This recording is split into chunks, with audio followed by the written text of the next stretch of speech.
Oh, I was there. Hated the day. The day was a miserable day. I mean, it was a Really? I thought. well, was it? Well, I can tell you now.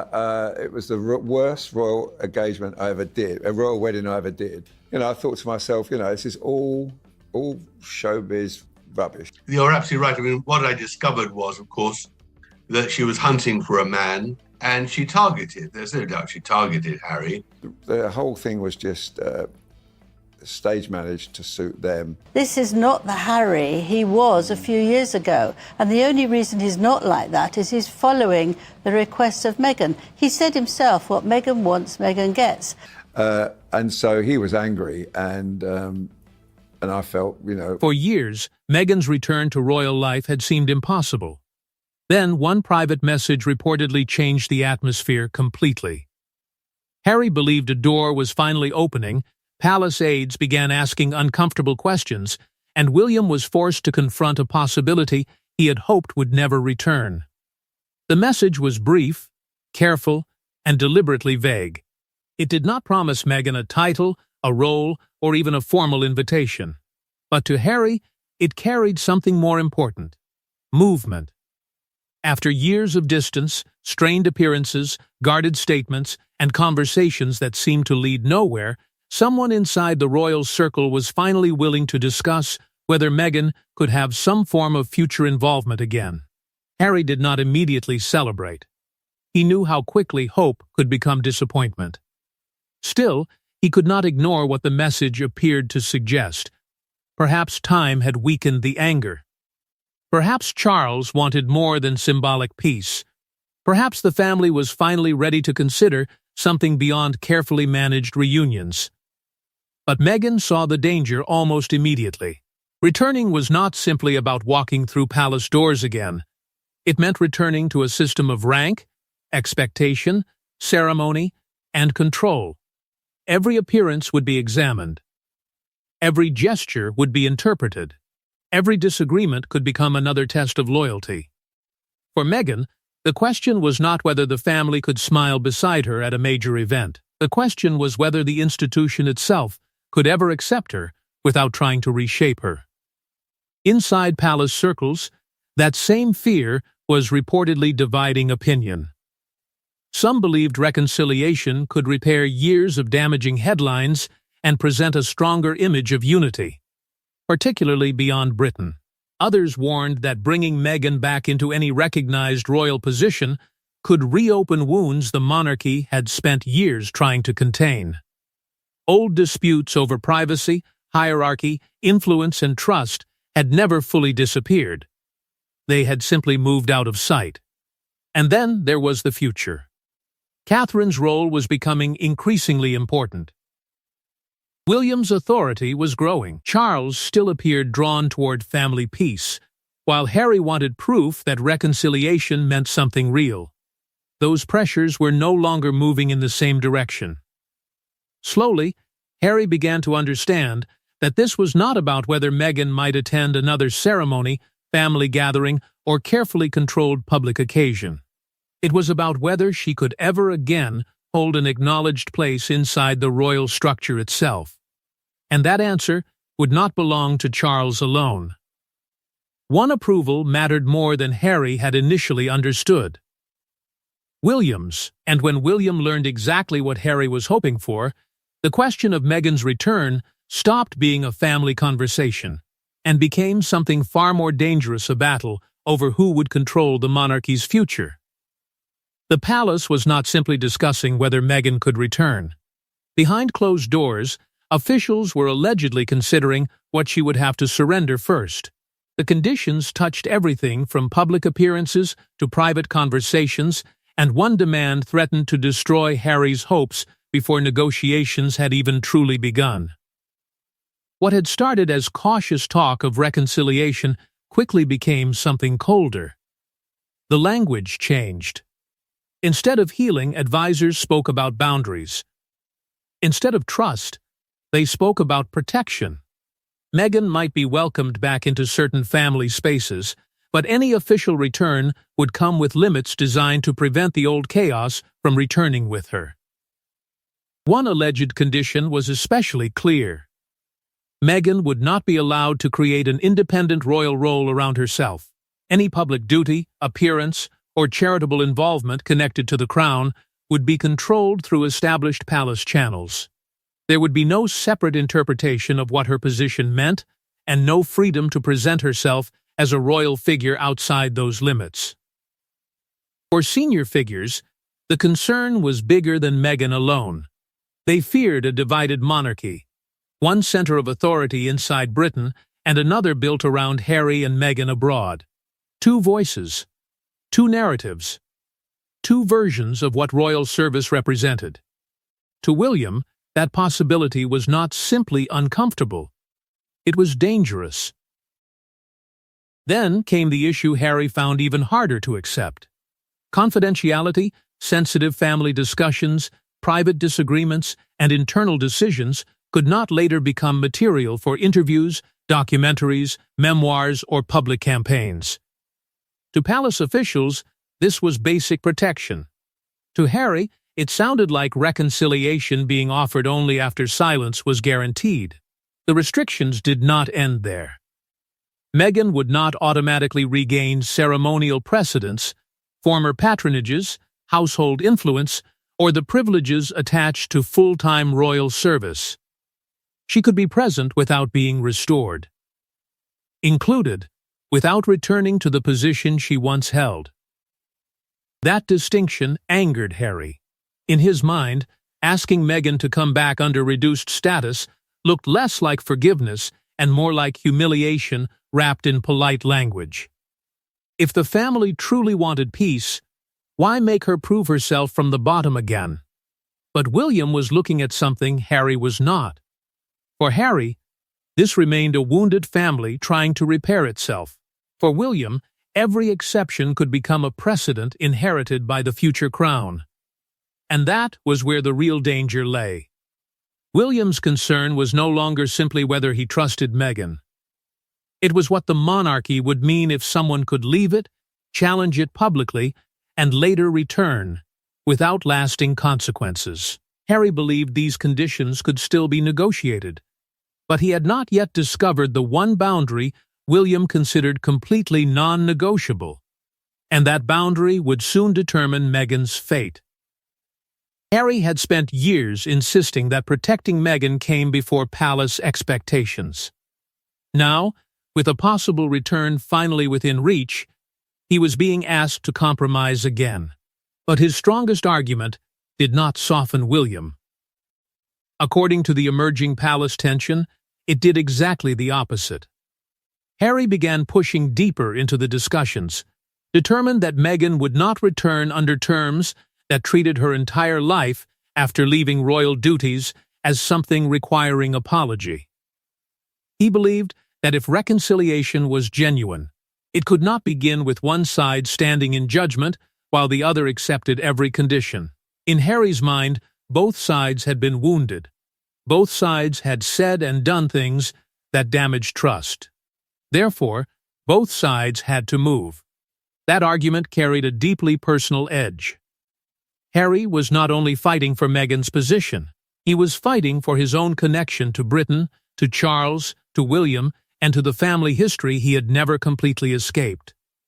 If Meghan could only return as a tolerated outsider, then Harry feared he would remain caught between two worlds, never fully accepted in either. But William reportedly heard something very different. To him, Harry was once again blending family reconciliation with royal authority, as though repairing a brotherly relationship automatically required restoring institutional privilege. William rejected that logic. Forgiveness, he believed, could happen privately. Family meetings could happen. Apologies could happen. Even major shared occasions might one day become possible, but none of that meant royal status had to be rebuilt around Meghan. That distinction hardened the conversation. Catherine's position added another quiet layer. She was not portrayed as demanding Meghan's permanent exclusion, but she understood the cost of bringing old tensions back into active royal life. Public duties required trust, coordination, discipline, and the ability to contain disagreements without every fracture becoming a wider crisis. Could that truly be guaranteed now? William was also looking further ahead than Harry wanted to admit. His calculations extended beyond Charles's reign and into his own. Every decision made today could shape what George inherited tomorrow. If boundaries were blurred now, future royal generations might inherit the consequences. And slowly, painfully, Harry understood what had changed. He was no longer arguing only with the brother who had once shared his grief, his childhood, and the strange burden of royal life. William was answering as the man preparing to protect the crown itself. That realization changed everything, because William was about to enter one final private discussion carrying a position Harry had never believed his brother would be willing to make permanent. The decisive meeting allegedly happened without Meghan and without Harry in the room. William arrived knowing that whatever he recommended could shape the royal family for years. By the time the discussion ended, one distinction had been drawn so sharply that Harry's entire vision of reconciliation was suddenly in danger. Until that moment, the argument had still carried the language of family: repair, trust, forgiveness. But inside this meeting, the subject became something much larger. William was no longer being asked how he felt about Meghan. He was being asked what kind of monarchy he was prepared to inherit. Several possibilities were reportedly considered. Meghan could be welcomed at selected family occasions. She might attend major ceremonies under carefully defined terms. There could even be room for limited charitable cooperation in areas that avoided direct royal authority. But the most difficult option sat at the center of everything: a genuine return to working royal life. For William, that was where the line became dangerous. Restoring Meghan formally would not simply mean allowing her back into familiar rooms. It would mean restoring legitimacy, status, symbolism, and the expectation that she could once again speak and act as a representative of the crown. Every public appearance would carry institutional meaning. Every disagreement would therefore become more than personal. And William reportedly feared what could happen if old tensions returned. Another public rupture would place the monarchy in an impossible position. If the palace defended itself, it could appear cold and vindictive. If it remained silent, it could lose control of the narrative. Either way, the institution would once again be trapped inside a conflict it could not easily win. Then, William looked beyond Harry and Meghan entirely. What precedent would this create for George? If royal roles could be left behind, publicly challenged, renegotiated, and later restored, what would duty mean to the next generation? William was not simply deciding what was fair today. He was thinking about the rules his own son might one day inherit. That was where his position began to separate sharply from Charles's. Charles could still desire emotional peace. He could still hope birthdays, family gatherings, and private conversations might heal what years of conflict had damaged. William did not necessarily oppose that. In fact, he was reportedly prepared to make one significant concession. Meghan should not be treated as permanently unwelcome simply because she was no longer a working royal. Family membership and royal service did not have to be identical. But attached to that concession was another conclusion: harder, larger, and far more permanent. Once William communicated it, there would be almost no room to misunderstand where he stood. Harry had been preparing himself for restrictions, awkward compromises, even temporary rejection, but when William's actual decision reached him, he discovered that his brother had gone much further than anyone expected. William's answer was not another delay. It was not a temporary condition, and it was not an invitation to negotiate later. His position was brutally simple. Meghan could rebuild private relationships with the family, but there would be no path back to an official working royal role. The distinction was now absolute. Meghan could still appear at certain private gatherings. She might be present at major family occasions, where personal relationships mattered more than institutional rank. But the structure Harry had hoped might eventually be rebuilt was gone. There would be no formal palace role waiting for her, no independent royal office, and no return to regular duties carried out in the name of the crown. For Harry, the permanence of that decision was the real shock. He had believed time could change things. Charles might soften the atmosphere. Years without open confrontation might rebuild trust. One private meeting could lead to another, and eventually the restrictions might loosen. William's decision destroyed that assumption. This was not a pause. It was a boundary. Disbelief quickly gave way to anger.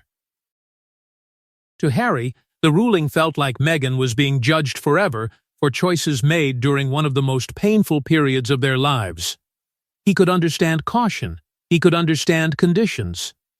What he struggled to accept was the idea that no amount of improved relations could ever fully change the outcome. William, however, reportedly viewed the matter differently. He did not see the decision as punishment. In his mind, it was protection. The monarchy could not remain trapped in permanent uncertainty, repeatedly wondering whether old conflicts might return under a restored royal arrangement. Family wounds could heal.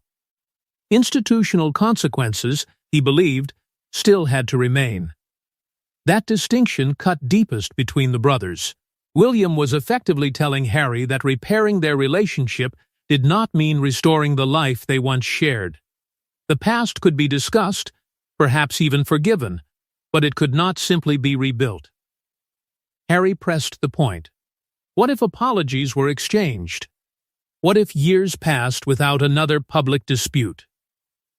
What if trust returned privately? The answer offered little room for hope. Personal relationships could change. The official boundary would remain. And suddenly, Meghan's own calculation changed as well. Why submit again to palace restrictions, ceremonial expectations, and tightly controlled conditions if the position she might have returned for would never truly be restored? Harry was left confronting something he had not prepared himself to face. The struggle was no longer simply about persuading Meghan to return. It was about whether he could accept a royal future in which she never did. But Harry's shock was only the beginning, because once Meghan learned exactly what William had decided, the private dispute moved toward a far more unpredictable question: what would she do with the door William had just closed? William's ruling was meant to create certainty. Instead, it gave Meghan something the palace may not have expected: clarity. If there was no official road back, she no longer had to negotiate like someone seeking permission, and that realization threatened to change Harry's position as well. Meghan's reaction was reportedly far less explosive than Harry's. She had always understood that private reconciliation and royal restoration were not the same thing. Somewhere beneath every conversation, every cautious signal, and every suggestion of healing, she may have suspected that William would eventually draw a permanent line between family and institution. And strangely, that line could offer relief. A return would have meant stepping back into the same system of hierarchy, scrutiny, ceremony, and expectation that had once shaped almost every part of her public life. It would have meant accepting rules over where she appeared, how she represented the crown, and what boundaries surrounded her voice. With William's decision, that possibility disappeared. But clarity did not erase the sting. Being told that a door is closed can still hurt, even when someone is uncertain they ever wanted to walk through it. And this was not a decision delivered by some faceless institution. In Harry's mind especially, it came from his brother. That made the rejection feel personal, no matter how carefully William framed it as institutional protection. For Meghan, however, another possibility now opened. Without the expectation of a future royal return hanging over her, she could shape her public identity without constantly being measured against palace intentions. There would be less reason to leave space for speculation, less need to wonder whether one project or statement might damage negotiations that no longer existed. Harry struggled with that interpretation. To him, the closed door represented loss. Meghan could begin to see the same door as freedom. That difference created a quieter tension between them. Harry remained emotionally tied to Britain, his family, and the life he once believed might somehow be partially recovered. Meghan could look forward and ask why their future should remain trapped by an institution that had already defined its limits. Inside palace circles, another concern began to grow. William's decision might create stability internally, but publicly it could produce the opposite effect. If Meghan successfully presented independence as strength rather than exclusion, the palace could lose control of the meaning attached to its own decision. And then attention shifted toward Harry. Because if Meghan had no official route back, where exactly did that leave the prince who still carried royal blood, royal history, and unfinished ties to the institution? And that was when the palace discovered the decision was never only about Meghan, because every boundary placed around her immediately raised a more dangerous question about Harry's own place in the royal family. No one needed to give Harry an ultimatum. The consequences of William's decision created one automatically. If Meghan would never return as a working royal, Harry now had to decide how much of his own royal identity he could recover without leaving his wife permanently outside the institution. That question cut through every part of Harry's life. He was still a prince, but also a husband, a father, a son, and a brother. Each role pulled him in a different direction. Returning more often for royal events might rebuild parts of his relationship with Charles and William, yet every appearance without Meghan could create a new story of separation. Even if their marriage remained strong, the public image could suggest something else, Harry moving closer to the palace while Meghan remained outside its gates.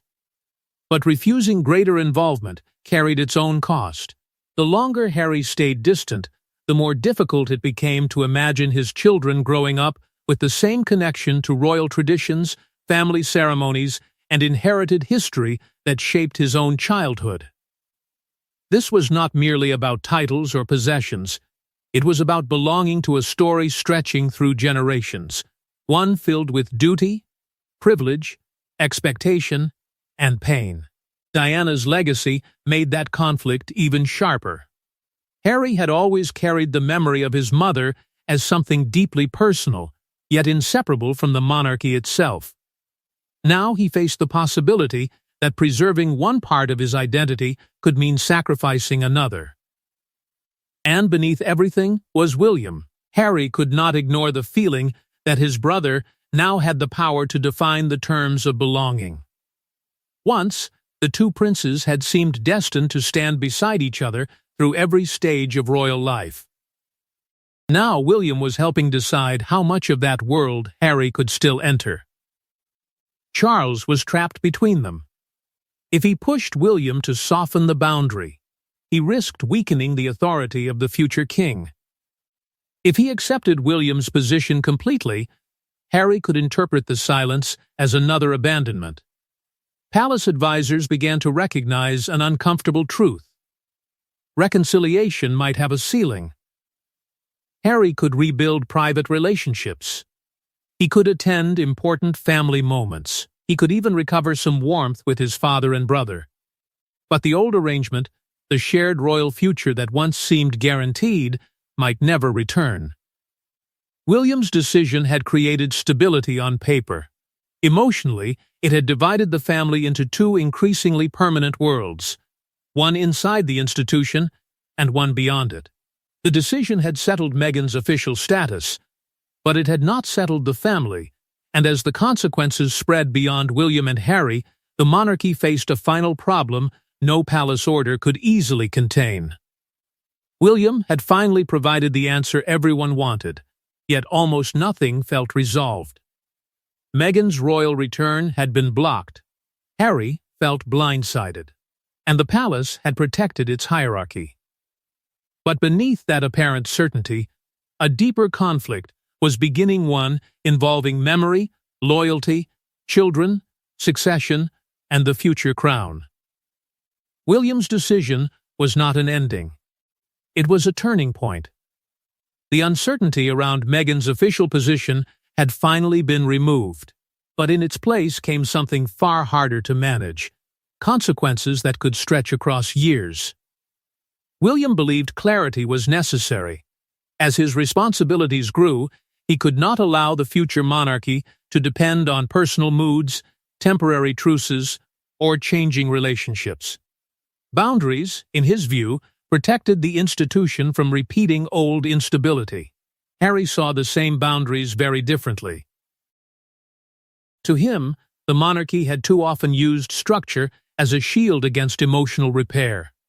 Rules could protect the crown, but they could also create distance between people who were still family. That difference between the brothers had now become impossible to ignore. William was thinking about succession. Harry was thinking about what had already been lost. Meghan, meanwhile, had fewer reasons to keep looking back. With no official role waiting for her, she could move further outside the royal orbit and strengthen an identity that no longer depended on palace approval. Ironically, the very decision intended to define her limits could make her more independent than before. But the future would not belong only to the adults who created this conflict. Archie and Lilibet would grow up connected by blood to George, Charlotte, and Louis, even if their lives followed completely different paths. That raised uncomfortable questions the palace could not settle with one decision. Would family relationships survive even as institutional roles separated? Would the next generation inherit old tensions they never created? Then there were the occasions nobody could permanently avoid. Weddings, funerals, anniversaries, national ceremonies, family milestones. Every future gathering could reopen arguments over Meghan's presence, Harry's position, precedence, symbolism, and who stood where. Charles might still search for personal peace, but even he would have to recognize that William was preparing to inherit something larger than a family dispute. And that was Harry's deepest realization. William had not simply decided whether Meghan could return. He had defined what reconciliation itself would now mean. Closeness without restoration. Family without full royal belonging. Forgiveness without turning back the clock. A closed palace door could not erase love, betrayal, resentment, memory, or unfinished conversations. It could only force all of them somewhere else. William may have made his final decision about Meghan's royal return, but for Harry, the most painful decision is still waiting, and whatever he chooses next could determine whether the brothers rebuild what remains of their bond, or finally accept that the monarchy has changed them forever.